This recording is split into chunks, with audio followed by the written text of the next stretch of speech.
आज हम बात करेंगे एक ऐसे आदमी की जो खुलेआम धमकी देता था। एक ऐसा आदमी जो कि मुंबई को देश की राजधानी बनाना चाहता था। एक ऐसे आदमी की जिसके दरबार में विरोधी भी हाजिरी लगाने आते थे। इनका नाम था बाला साहेब ठाकरे। चांदी के सिंहासन पर बैठने के शौकीन बाल ठाकरे खुलेआम धमकी देते थे। ये बात है सन 1990 के आसपास की। कश्मीर में इस्लामी आतंकवाद चरम पर था। कश्मीरी पंडितों को भगाया जा रहा था। अमरनाथ यात्रा चल रही थी।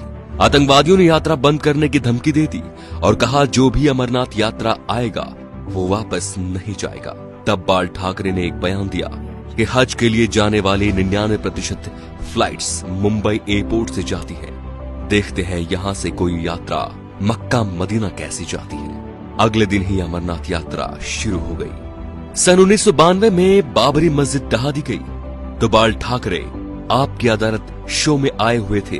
जब उनसे कहा गया कि सुना है ये काम शिव सैनिकों ने किया है, तो वे बोले यदि ये काम शिव सैनिकों ने किया है तो ये गर्व की बात है।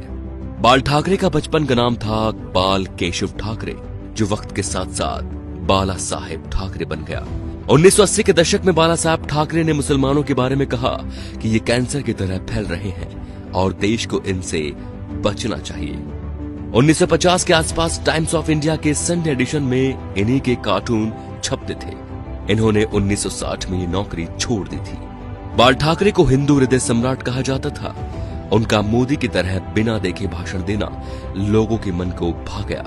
उन्हें सुनने के लिए लाखों की भीड़ एकजुट हो गई थी। बाल ठाकरे जब किसी का विरोध करते थे तो दुश्मनों की तरह, और जब तारीफ करते थे तो ऐसे कि जैसे उनसे बड़ा कोई मित्र नहीं। 19 जून 1966 को बाल ठाकरे ने शिवाजी पार्क में नारियल फोड़कर अपने दोस्तों के साथ पार्टी बनाई, शिवसेना, जो आज भी चल रही है। बाल ठाकरे की एक खास बात थी कि वो कभी किसी से मिलने नहीं गए।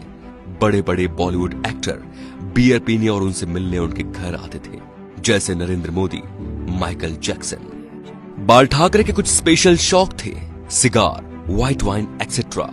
ज्यादातर लोग फोटो या इंटरव्यू में उनके हाथ में पाइप या सिगार होती थी। 1999 में बाल ठाकरे पर 6 साल तक वोट डालने और चुनाव लड़ने पर बैन लगा था, लेकिन बाल ठाकरे ने अपने जीवन में कभी चुनाव नहीं लड़ा। अपनी मौत से 2 महीने पहले ठाकरे का एक बयान आया कि आर्मी मेरे हवाले कर दो, मैं देश को 1 महीने में ठीक कर दूंगा। 17 नवंबर 1912 बाल ठाकरे का निधन हो गया। इस दिन मुंबई बंद था। अंतिम यात्रा में 5 लाख लोग शामिल हुए।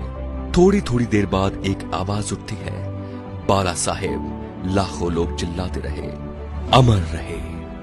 बाल ठाकरे ना तो मुख्यमंत्री थे और न सांसद, फिर भी उन्हें मरने के बाद 21 तोपों की सलामी दी गई, जो राष्ट्रपति प्रधानमंत्री को मिलती है।